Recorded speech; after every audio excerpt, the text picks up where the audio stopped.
Ini adalah kisah tentang seorang anak muda bernama Joni yang mempunyai penghasilan 5 juta. Ia merasa gaji 5 juta itu adalah sebuah pencapaian yang luar biasa. Dan pada saat itu juga, Joni langsung tertarik untuk mengambil sebuah KPR rumah. Saya sih emang udah tertarik ukuran 4x7 sih, Mas. Oh, boleh, Mas. Memang yang tipe ini tuh cocok banget buat anak muda, terutama yang masih single. Iya, soalnya saya udah ngebayangin sih, Mas. Ntar di ruang tamu itu, ada TV, PS5, sofa, sama ya ada tanaman-tanaman palsu gitu loh, Mas. Keren kan? Nah, bener banget tuh, Mas. Saya juga setuju ya. Ini emang minimalis tapi kelihatannya ya manis gitu. Oke, berarti ini buat DP-nya saya tinggal bayar 20 juta kan? Soalnya kemarin kan saya udah bayar fee booking tuh, 5 juta. Betul, Mas. Ini Mas Joni juga termasuk orang beruntung loh ya. Karena sebelumnya susah loh buat orang dapetin rumah di sini ya. Soalnya udah pada close kan? Apalagi bentar lagi kan udah pada siap huni nih. Nah itu yang saya incer, Mas, biar nggak usah lama-lama gitu ya buat tinggal di rumah baru doang. Ya memang ini rezekinya Mas Joni tuh luar biasa ya. Betul itu, rezeki saya emang bagus terus sih. Jo, bulan depan gue udah tinggal di rumah sendiri tau. Rumah? Lu beli rumah? Yoi, barusan gue bayar. Rumah di mana? Itu perumahan sebelah yang cicilannya 1 jutaan itu loh. Oh ya, waktu itu sempat viral kan ya? Iya, gue beli yang ukuran 4x7. Harga berapa? Ya kalau cash sih sekitar berapa ya? Hampir 500 jutaan lah. Terus cicilannya? 2 tahun pertama sih 1,8 ya. Ntar kan baru dihitung tuh floatingnya berapa. Terus lu ambil berapa tahun? 15 tahun? Beranian juga lu. Ya mumpung masih muda lah harus berani. Biar nanti pas nanti tua, gue udah gak pusing lagi mikirin rumah. Iya sih, ya udahlah. Nah lu emangnya nggak mau ikutan ambil KPR? Kalau gue sih nggak ya. Soalnya ya sayang aja gitu duit gue cicilan belasan tahun. Ya ntar juga nambah lah. Duit mah nggak mungkin juga gue selamanya gaji 5 juta. Makanya gue pede dia beli cicilan. Ini Jupri. Ia juga adalah rekan kerjanya Joni. Jupri ini sangat berbeda dengan Joni. Ia lebih memperhitungkan penghasilannya untuk sesuatu yang berpotensi. Alokasi gaji yang Jupri punya untuk ia tabung, diinvestasikan, dan dia juga sesekali mencari uang di market melalui trading. Nah, gue nemu setup menarik nih, Euro USD. Set dulu dah. Jangan lupa, SL dikondisikan supaya money management gue nggak berantakan nih. Hari-hari setelah bekerja, Jupri seringkali memantau market sambil trading. Dia percaya bahwa uang bisa dihasilkan tanpa harus bekerja 8 jam seperti layaknya seorang pekerja. Walaupun begitu, Jupri juga masih belum berani untuk meninggalkan pekerjaan utamanya menjadi seorang full trader. Jupri trading menggunakan aplikasi Finex. Nah, di Finex ini, awal mulai dia trading itu cukup dengan modal $10 aja. Dan enaknya, di Finex juga ini sudah terjamin aman ya, karena sudah diawasi Bapepti, JFX, dan juga KBI. Semua fitur tradingnya juga lengkap, mulai dari tools analisa teknikal, pairnya juga banyak, deposit dan penarikannya juga tanpa komisi ya. Dan enaknya, di sini sudah tersedia juga fitur yang membantu para trader, yaitu AI Analyzing. Jadi, Jupri bisa mendapatkan saran sebelum eksekusi melalui fitur ini. Contohnya, ketika ia ingin trading di time frame 1 jam, maka hasilnya akan berjalan seperti ini. Dan ini hasilnya dari rekomendasi Finex. Walaupun begitu, Jupri tetap mencoba untuk memvalidasi lagi dengan cara yang sudah dia pelajari. Bagi Jupri, trading ini bukanlah suatu cara yang salah untuk menghasilkan uang. Walaupun memang ini beresiko, tapi Jupri sudah mempunyai risk management yang aman sebelum ia mencoba untuk trading. Nah, buat kalian yang mau coba mulai trading juga, bisa klik link di deskripsi video ini ya. Mulai dengan $10 aja, kalian sudah bisa trading menggunakan aplikasi Finex. Bisa akhirnya bisa tinggal di rumah baru sekarang. Cuma ini kosong amat ya rumah. Ini gue harus cepet-cepet nyicil furniture sih.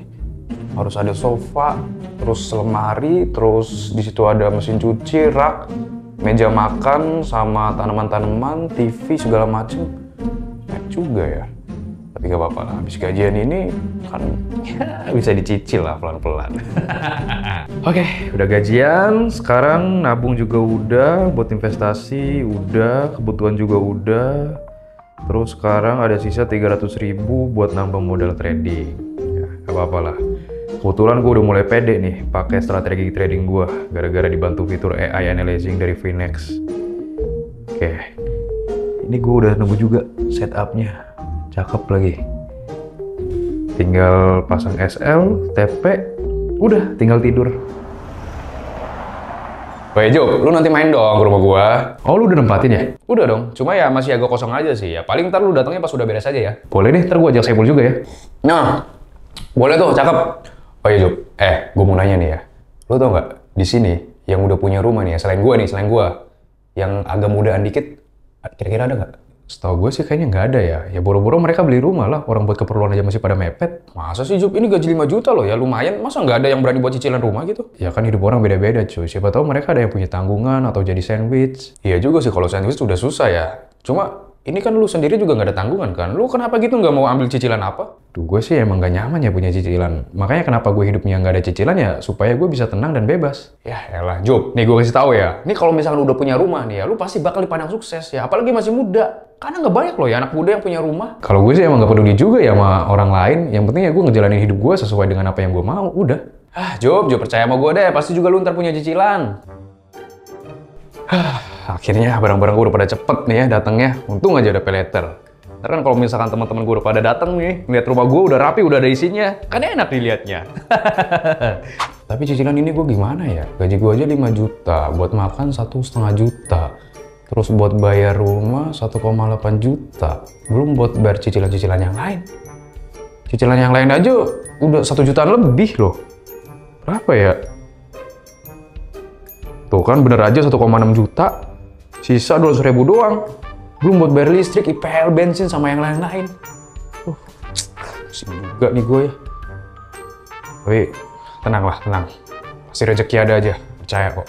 1 bulan kemudian, rumah Joni sudah mulai lumayan diisi oleh barang-barang. Ia tetap mengutamakan kebutuhan rumah supaya bisa diperlihatkan ke orang-orang sekitar, terutama teman-temannya. Wih, rumah lu keren juga ya John, rapi lagi. Yoi, emang ini tuh didesain buat anak muda coy. Itu dinding kalau tambahin lukisan keren tau John. Lukisan buat apaan? Poster lah, anak muda pakai poster. Ntar di sini tuh ada poster MU, terus di situ ada poster Barca. Anak muda pakai poster, ngapain pakai lukisan? Iya, supaya kayak rumah orang-orang kayak gitu loh, pakainya lukisan. Nah, bener juga nih kata si Jupri, rumah tuh sekarang udah nggak zaman pakai poster. Mending sekalian aja gitu lukisan yang gede. Gitu ya. Ya udah, ntar gue coba cari dah lukisan. Wih, posisi yang kemarin lumayan juga nih. Udahlah, close aja. Nggak perlu nyampe TP. Ya udahlah, nggak apa-apa. Oke, coba ada nggak ya setup yang menarik lagi? Rutinitas Jupri selalu begitu. Ia sangat aktif di depan monitor pada saat sesi US. Ia mencari beberapa pair untuk ia trade. Ia juga tetap terus memanfaatkan fitur AI analyzing ya yang ada di Finex. Walaupun begitu, Jupri tidak pernah memaksa untuk trading jika tidak ada yang menarik. Lebih baik ia mencari kesibukan lain, karena jika terlalu lama memantau market, seringkali ia melanggar aturan resiko yang sudah ditetapkan. Kayaknya udah dulu deh, lebih baik amanin modal daripada kehilangan uang. Tagihan ada aja lagi lah tiap minggu. Kalau kayak gini terus sih, uang gue cepet habis, nggak sampai sebulan juga. Keesokan harinya, ayah Joni datang ke rumah Joni untuk melihat kondisi rumah. Bagus kan? Bagus loh, Joni ini udah rapi loh. Iya dong, kemarin habis belanja pak. Kamu habis berapa belanja? Murah pak, tenang aja, nggak nyampe 10 juta. Ingat loh ya, kamu jangan boros-boros. Kamu ini sekarang udah punya cicilan rumah, takutnya nggak cukup loh. Bapak nggak usah khawatir pak, gaji Joni tuh gede, 15 juta, masih ada sisa banyak. Oh ya udah, kalau masih aman mah. Selama ini, ayah Joni belum mengetahui kalau Joni ini ternyata gajinya 5 juta. Joni memang memaksa semuanya demi terlihat sukses di usia muda. Jup, lihat deh si Joni. Tiap hari update status rumah mulu tahu di Facebook. Ya, biarin lah Pul. Wajar aja kan dia lagi senang punya rumah baru. Tapi gue mau nanya deh Jup.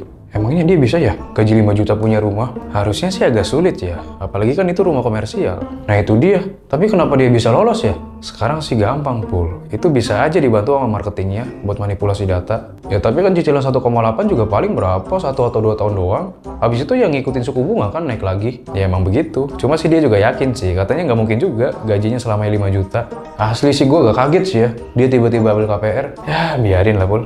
1 tahun kemudian, hidup Joni semakin lama semakin penuh tekanan karena mempunyai banyak hutang dan tetap mempertahankan gengsi. Aduh, mau gak mau nih gue harus bilang bapak gue. Ini bahaya nih kalau gue nggak bisa bayar hutang semuanya. Pak, ini Joni mau bilang, Pak, Joni mau bilang, Pak, ini Joni mau bilang, Pak, ini Joni kayaknya udah nggak sanggup lagi deh bayar cicilan. Loh, nggak sanggup gimana? Kemarin loh, kamu baru aja bilang katanya cicilan buat rumah mah nggak seberapa karena gaji kamu gede. Aduh, gimana ya ngomongnya? Ya udahlah, Joni jujur aja deh Pak. Sebenarnya gaji Joni tuh nggak sampai 15 juta Pak.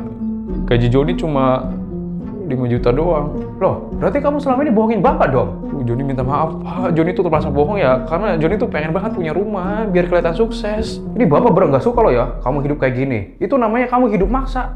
Padahal bapak udah ceritain nih ya ke tetangga, ke teman-teman bapak. Kalau kamu tuh udah sukses, baru 1 tahun kerja udah punya rumah. Kan Joni juga mikirnya tiap tahun pasti penghasilan Joni bakal naik.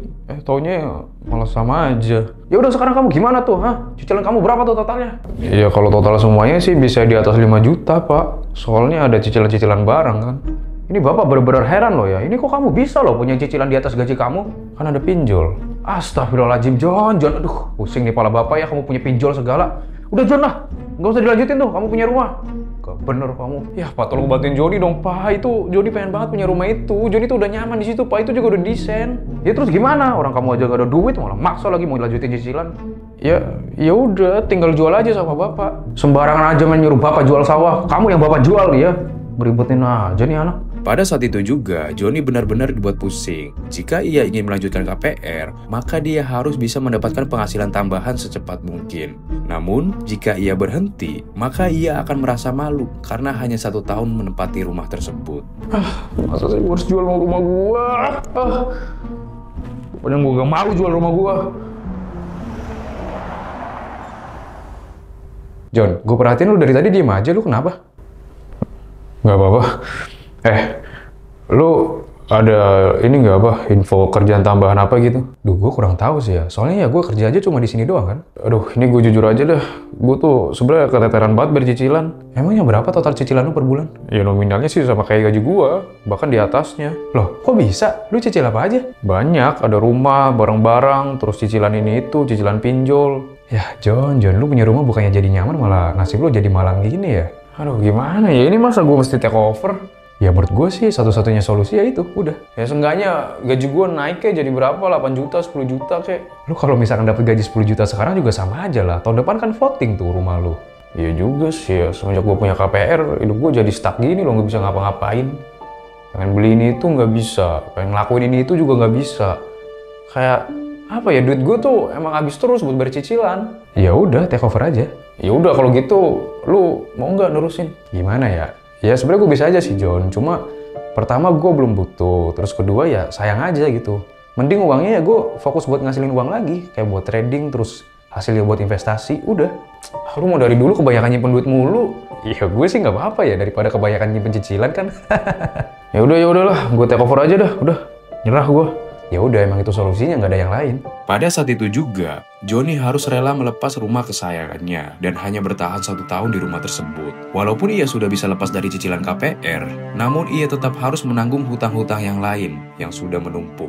Sementara Jupri, dia yang dari awal fokus membangun keuangan melalui kerja, trading, dan juga investasi, akhirnya dia bisa hidup bebas tanpa hutang dan juga paham betul bagaimana caranya mengolah uang dan juga memanfaatkannya. Di sini kita belajar bahwa jangan pernah memaksakan sesuatu hanya karena ingin terlihat sukses. Karena banyak orang tidak bisa mengendalikan akal sehatnya dan sudah dikendalikan oleh emosi yang tidak baik. Sama seperti Joni, terlalu banyak menganggap semuanya mudah tanpa melihat resiko sama sekali. Dan begitulah hidup, semua akan kembali sesuai kemampuan aslinya.